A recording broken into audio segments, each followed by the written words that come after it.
Welcome back, Jam Fam. Last time we kicked off our first ever day at Epic Universe with a rainy but action-packed morning, exploring Super Nintendo World, catching a ride on Mario Kart Bowser's Challenge, wandering through Donkey Kong Country, and sneaking in a ride on Battle of the Ministry of Magic before heading into the dark and dramatic world of Monsters Unchained. Now the skies are starting to clear and the afternoon is just getting started. So let's jump back in and see what the rest of Epic Universe has in store. Alright, let's check out the merch shop for Dark Universe. Got some. Ooh, is this a headband? Nice denim jacket. Notebooks for the Bride of Frankenstein. Little Frankenstein figurines. Bride of Frankenstein dress. I don't know, that's actually kind of cute. Can you buy it? I don't know. Oh wow, you can get like a whole Dracula outfit, Mike. Oh, and ooh. You look pretty good with that. It pushes down on my glasses. Oh, sparkly Frankenstein stuff. I like that dress. I actually do kind of like that dress. It's a little Frankenstein onesie. This is neat. What is that? It's like choke collar. No, it's the bolts. Oh, okay. What? Yeah, it's the bolts. Oh, you can get the Bride of Frankenstein's hair, her wig. Okay, there's some neat stuff in here. What else? Oh wow, this sad-looking headband. Okay.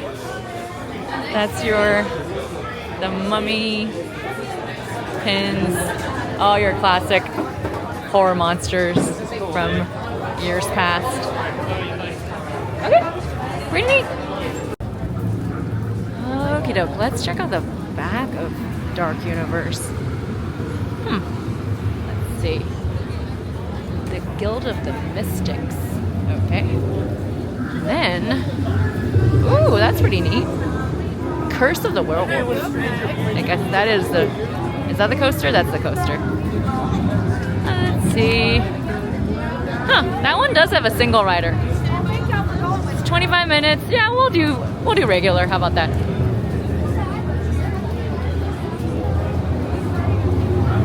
It's 25 minutes. We'll wait for it. That's okay. Check out the queue. Because it looks like the single rider will kind of skip over a lot of it. So. One who is pure of heart may become a wolf.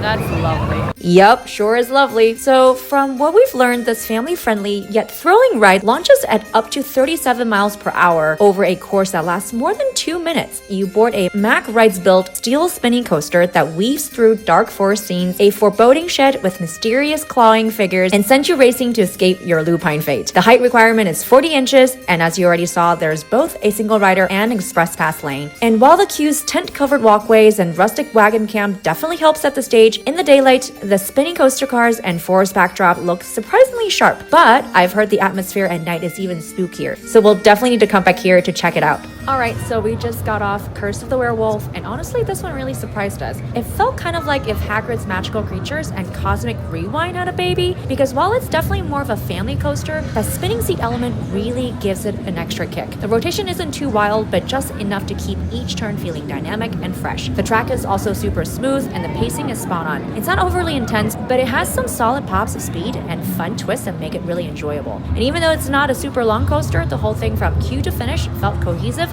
and really well done. Anyways, yeah, it's been quite the morning, and I'm just glad to see the sun's finally come out. We actually haven't had anything to eat yet, so we're heading over to the Burning Blade Tavern now to finally grab some food and check it out. Super curious to see what the vibe's like in there, and honestly, we're just kind of starving, so here we go.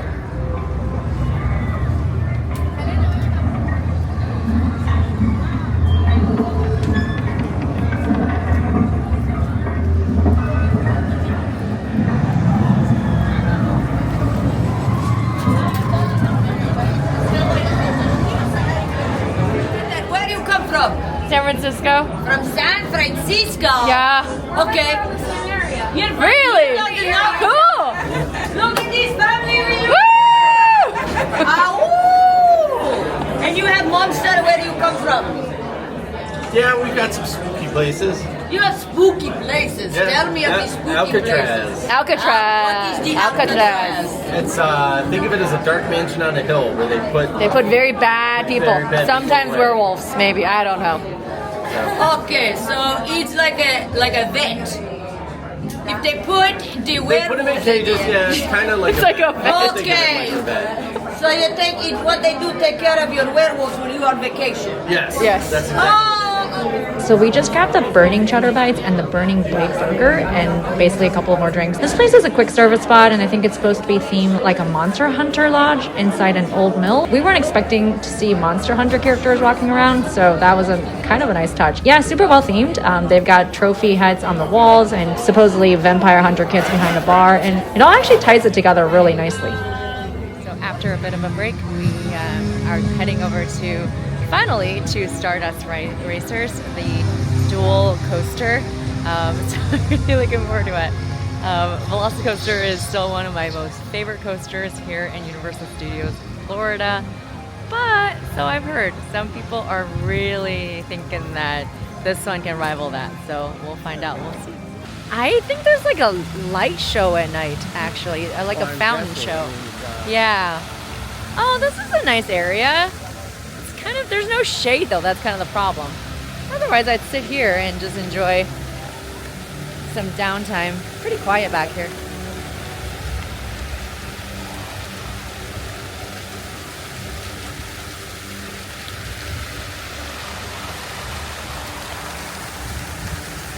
Alrighty then, Stardust Racers. Here we go. Oh, that's so neat.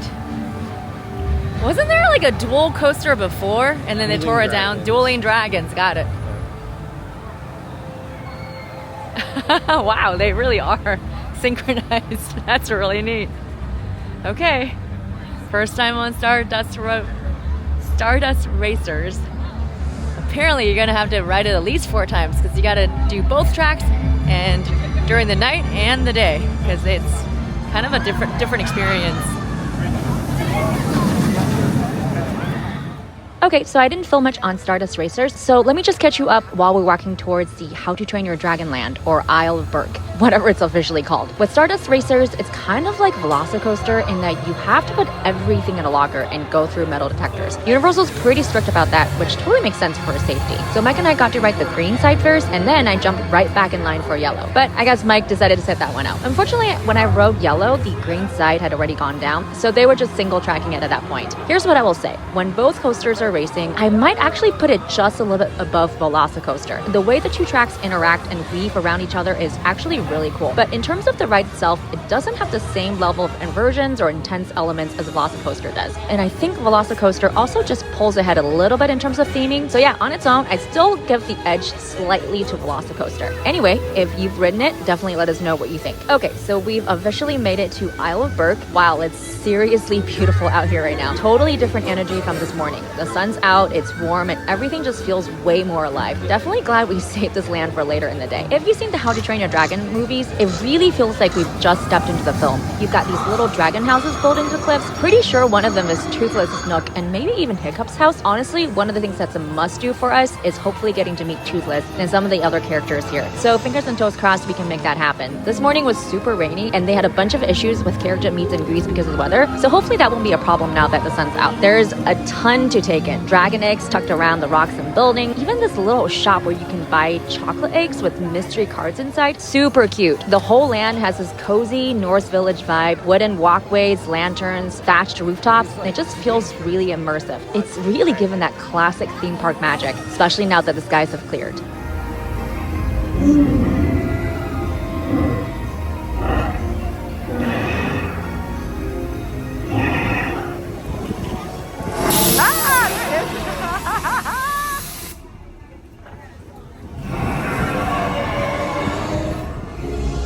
Baby. Oh, they're fighting.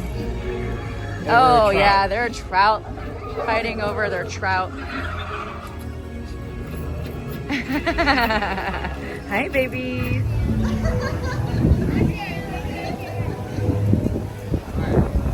We are here at an Untrainable Dragon. The sun's come out, it's gotten pretty humid, so I think Megan and I are ready to sit down, have some AC, and enjoy the show. Enjoy some AC time. We just experienced the Untrainable Dragon show at Isle of Berk, and wow, it was absolutely breathtaking. They don't allow video during the performance, which we totally respected, but still photos were fine. And honestly, even without the video, the live atmosphere was unforgettable. The story follows a brand new dragon, a storm cutter, just like Cloud Jumper, that shows up in Berk, but even Hiccup and Toothless can't figure out how to train it. You've got Astrid, Gobber, and the full gang on stage, and they really bring the story to life. What really blew us away though was the tech. It's this incredible blend of live actors, massive animatronic puppets, and gorgeous projection effects, all timed to a sweeping musical score. And yes, Toothless actually flies right over the audience, and it was such a surprising, magical moment that totally elevated the experience. We were seriously impressed with what they pulled off in the theme park setting, from the storytelling to the stagecraft. It's about 20 minutes long, but it hits with emotional impact and visual wow factor. If you're visiting Epic Universe, we highly recommend checking it out. This show is absolutely worth your time. Hopefully we get to meet Hiccup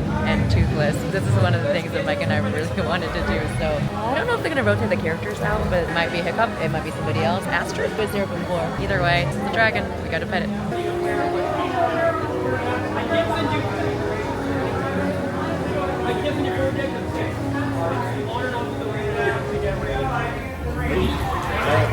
I am.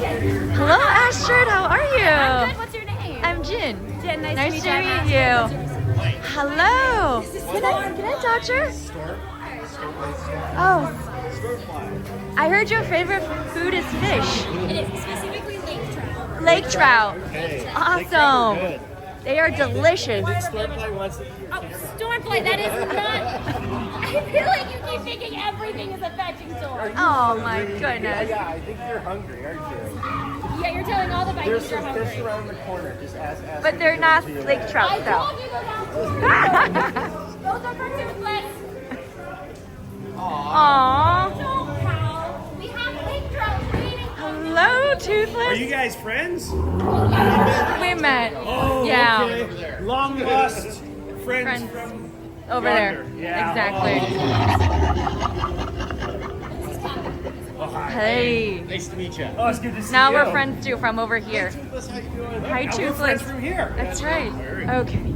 Well, you know exactly what I to do. do. You guys I are dragon heard. experts then, You right? gave some very, very good training material. So Mike and I just met Toothless and Stormfly, is it? Hiccup was there for a little bit, but Hiccup had to go away and get ready for his training of a dragon show, so he had to go. But Astrid stuck around for a little bit. Come to find out, dragons love fish, lake trout in particular. And then we found a couple of baby dragons that were fighting over their favorite snack. Finally made it over to How to Train Your Dragon land, and this land is super immersive. They got animatronics everywhere, which I really appreciate.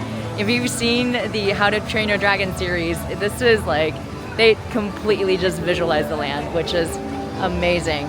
So I think I'm gonna try to catch a couple more rides here.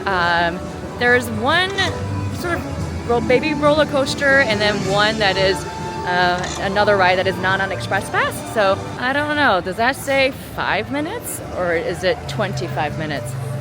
My laser eyeballs can't really tell. If that's 5 minutes, I'm riding it.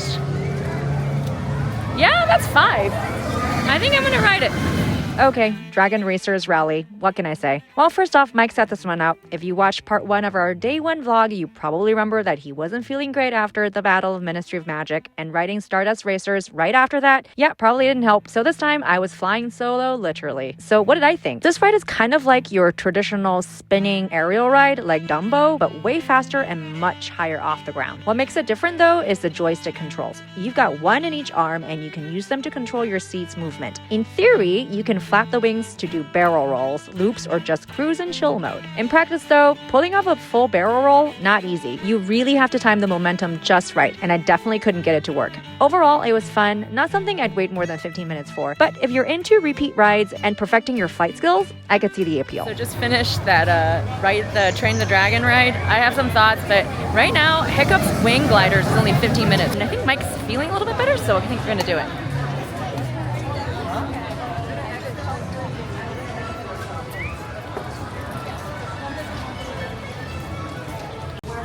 Check out the queue though.